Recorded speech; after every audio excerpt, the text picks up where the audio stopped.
नहमदुहु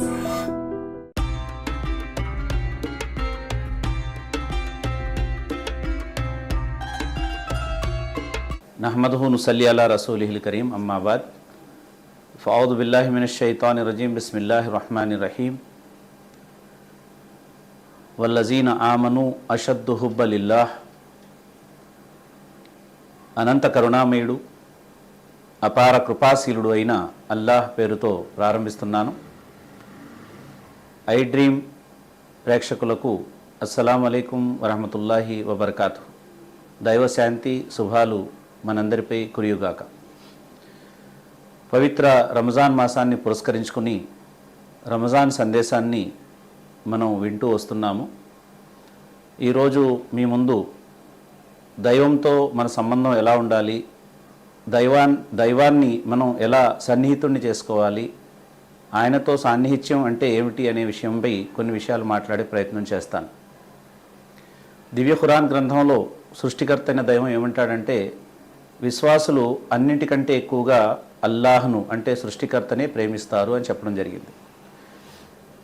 మనిషి సాధారణంగా తనను తాను ప్రేమించుకుంటాడు, తన భవిష్యత్తుని కెరీర్ని ప్రేమించుకుంటాడు, తన భార్య పిల్లల్ని, తన ఆస్తుల్ని, సంపదని, వ్యాపారాల్ని, ఉద్యోగాల్ని ప్రేమిస్తాడు.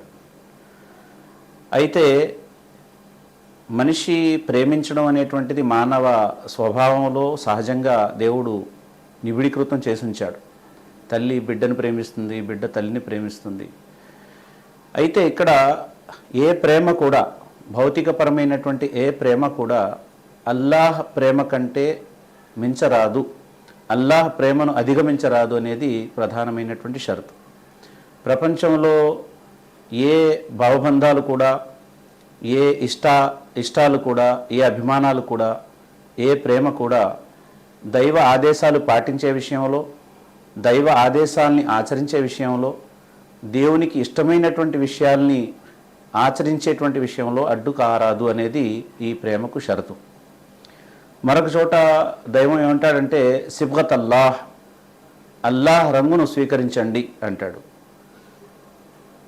వమన్ అహసను మినల్లాహి సిబ్గా, ఆయన రంగు కంటే శ్రేష్టమైన రంగు మరేది కాగలదు అని కూడా అంటాడు. అంటే దేవుని రంగు అంటే దేవుని యొక్క గుణగణాలు.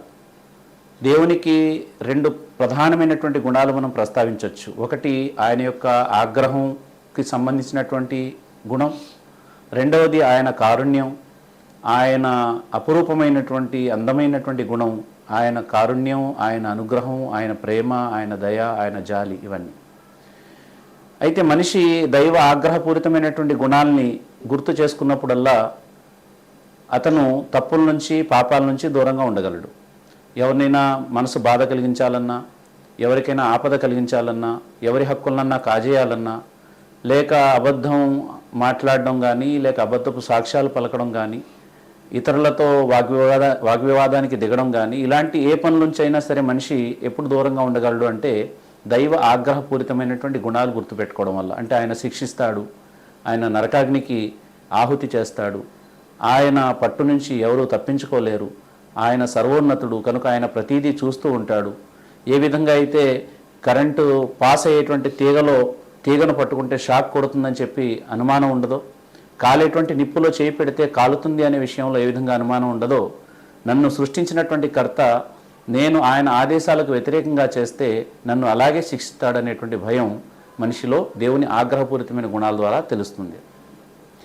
రెండవది ఆయన అపురూపమైనటువంటి గుణాలు, అంటే కారుణ్యం, దయ, జాలి, ప్రేమ, క్షమాపణ, ఇవన్నీ కూడా ఆయనకు సంబంధించినటువంటి అపురూపమైనటువంటి గుణాలు.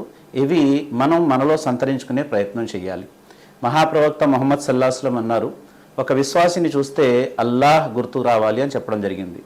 అల్లాహ్ గుర్తుకు రావడం అంటే అర్థం ఏమిటి అంటే, ఒక విశ్వాసిని ఎప్పుడైతే ఎదుటి వాళ్ళు చూస్తారో అతనిలో ఉన్నటువంటి కారుణ్యాన్ని వాళ్ళు ఇష్టపడగలగాలి, అతనిలో ఉన్నటువంటి ప్రేమను వాళ్ళు గ్రహించగలగాలి, అతనిలో ఉన్నటువంటి జాలి, సహకార దృక్పథం, ఇవన్నీ కూడా వాళ్ళు గుర్తించగలగాలి. అతను ఆశాంతం నిలువెల్లా కూడా అతను ఒక శాంతమూర్తిగా, ఒక ప్రేమైకమూర్తిగా భాసిల్లాలి. ఇది దేవుడు అల్లాను చూసినట్టుగా అతన్ని చూస్తే అల్లా గుర్తుకొస్తాడనడానికి తార్కాణంగా నిలవాలి. అంటే అల్లాహకు ఏ సుగుణాలైతే ఉన్నాయో ఆ సుగుణాలను మనలో ప్రోధి చేసుకునేటువంటి ప్రయత్నం చేయడానికి ఒక చక్కటి సాధనమే ఈ ఉపవాసాలు.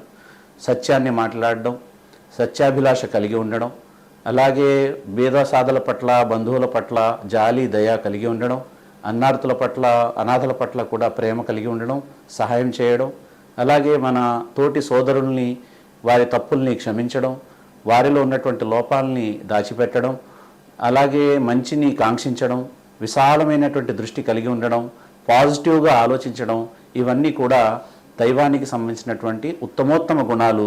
ఈ గుణాలు ఒక దాసునిలో రావాలి అంటే ఉపవాసాల ద్వారా ఇది సాధ్యమవుతుంది. ఉపవాస ప్రక్రియ ఏం చేస్తుందంటే మనిషిలో పంచేంద్రియాల పట్ల పట్టు సాధించే విధంగా అది మనిషిని తర్ఫీదిస్తుంది. ఉదాహరణకి ఉపవాసం పాటించే వ్యక్తి అశ్లీలం మాట్లాడడు, అలాగే అశ్లీలం చూడడు, అశ్లీలాన్ని వినడు, నోటి ద్వారా చేతి ద్వారా ఏ విధమైనటువంటి తప్పుడు పనులు చేయడు, ఆవేశానికి గురికాడు, కోపోద్రాకానికి లేక అసహనానికి గురికాడు, ఎవరిని నష్టపరిచే ప్రయత్నం చేయడు, దైవాన్ని ఎక్కువగా స్మరిస్తూ ఉంటాడు, వీలైనంత ఎక్కువగా సత్కార్యాలు చేయడానికి, సేవా కార్యక్రమాలు చేయడానికి వీలైనంత ఎక్కువగా ప్రయత్నం చేస్తూ ఉంటాడు, మనసును మెత్తపరుచుకుంటాడు, కాఠిన్యం నుంచి, కర్కసత్వం నుంచి దూరంగా ఉండి కారుణ్యం, ప్రేమని పెంచుకునే ప్రయత్నం చేస్తాడు. ఈ విధంగా ఈ సుగుణాలన్నీ కూడా ఈ ఉపవాస ప్రక్రియ ద్వారా మనిషిలో వస్తాయి. ఇవి ఎందుకు వస్తాయి అంటే మొదటిది, మంచి ఆహారం తిన్నప్పుడు, నిద్ర ఎక్కువగా లభించినప్పుడు మనిషి ఏం చేస్తాడంటే సర్వసాధారణంగా సహజమైనటువంటి కోరికలు ఎక్కువ అవుతాయి. ఉదాహరణకి నిద్ర ఎక్కువ ఉన్నా మనిషి బద్ధకస్తుడిగా మారిపోతాడు, లోభిగా మారిపోతాడు, సోమరిపోతిగా మారిపోతాడు. అలాగే ఆహారం ఎక్కువైనప్పుడు అతనిలో ఆహారం ఎక్కువైన కారణంగా లైంగికపరమైనటువంటి వాంఛలు, వాటిని తీర్చుకోవడానికి మనిషి అడ్డగోలుగా ప్రయత్నాలు చేయడాలు అవన్నీ కూడా ప్రారంభమవుతాయి. మరి ఉపవాసం ఏం చేస్తుందంటే నిద్ర మీద కూడా పట్టు తీసుకొస్తుంది, అలాగే తినేటువంటి ఆహారంపై పట్టు సాధిస్తుంది, సమయాన్ని వృధా చేయకుండా, కాలయాపన చేయకుండా సమయంగా యూజ్ చేసే విధంగా ఉపవాసం తీర్చిదిద్దుతుంది. ఈ విధంగా బాధ్యతారాహిత్యమైనటువంటి మనిషిని బాధ్యతాయుతుడైనటువంటి వ్యక్తిగా మార్చే సాధనమే ఉపవాసం. కనుక దేవుని యొక్క సుందర గుణాలు ఏవైతున్నాయో వాటిని మనలో మనం ప్రోధి చేసుకునే ప్రయత్నం చేయాలి. మరి అల్లాహ్ను విశ్వసించడం, ఆయన్ని ప్రేమించడం అంటే అర్థం ఏమిటంటే ఆయన్నే ప్రేమించాలి.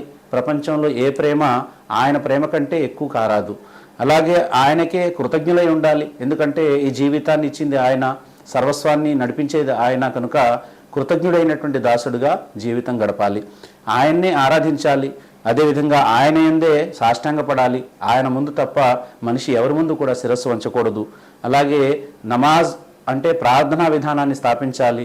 ఎందుకంటే దైవానికి కృతజ్ఞత చూపించేటువంటి అత్యుత్తమమైన సాధనం ఏదైనా ఉందంటే అది ఆయన ముందు సాష్టాంగపడడం. అది నమాజ్ ద్వారా సాధ్యమవుతుంది. కాబట్టి నమాజ్ని ఎట్టి పరిస్థితుల్లో కూడా విడిచిపెట్టకూడదు. అలాగే మనిషి ఆయనకే భయపడాలి, ఆయన్నే అర్థించాలి. ఏదైనా ఆశ లేదా భయం కలిగి ఉన్న ఆయన పట్లే కలిగి ఉండాలి, ఏదైనా నమ్మకం కలిగి ఉన్న ఆయన పట్లే కలిగి ఉండాలి, భరోసా కూడా ఆయన మీదే కలిగి ఉండాలి. ఆయన్నే సంరక్షకుడుగా, సహాయకుడుగా ఎంచాలి.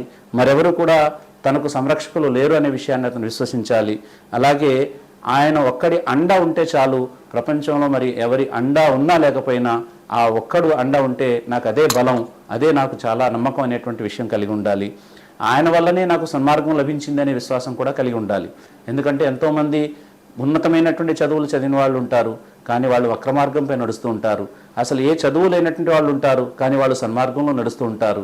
అంటే సన్మార్గాన్ని, వక్రమార్గాన్ని నిర్దేశించేది కూడా ఆయనే. కనుక నాపై ఈరోజు నేను మంచి మార్గంలో ఉన్నాను అంటే అది దైవ కారుణ్యం అనేటువంటి భావజాలాన్ని కూడా కలిగి ఉండాలి. అలాగే మరొక ప్రధానమైన మాట ఏమిటంటే దైవం పట్ల తప్పనిసరిగా పాజిటివ్గా ఆలోచన కలిగి ఉండాలి. ఎప్పుడైతే దైవం పట్ల పాజిటివ్ ఆలోచన మనకు ఉంటుందో మనం దైవం పెట్టేటువంటి ఏ పరీక్షనైనా సరే ఇట్టే మనం నెగ్గగలం, ఇలాగే నిలబడగలం, స్థిరంగా నిలబడగలం. లేదంటే ఏమవుతుందంటే దేవుని యొక్క పరీక్షలో మనం నిర్వీర్యమయ్యే అవకాశం కానీ, నైరాశ్యం చెందేటువంటి అవకాశం కూడా ఉంటుంది.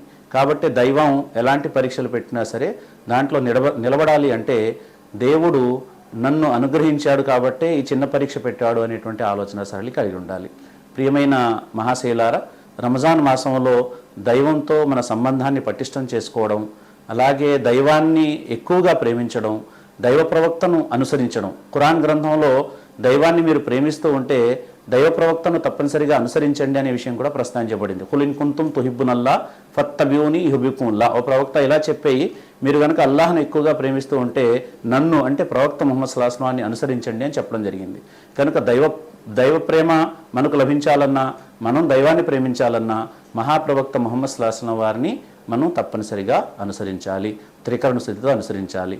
దేవుడు మీకు నాకు మనందరికీ కూడా ఈ ఉపవాసాల ద్వారా ఆయనతో సంబంధాన్ని పటిష్టం చేయడమే కాకుండా త్రికరణ శుద్ధితో మహాప్రవక్త ముహమ్మద్ సల్లల్లాహు అలైహి వసల్లం వారిని అనుసరించే భాగ్యం ప్రసాదించుగాక.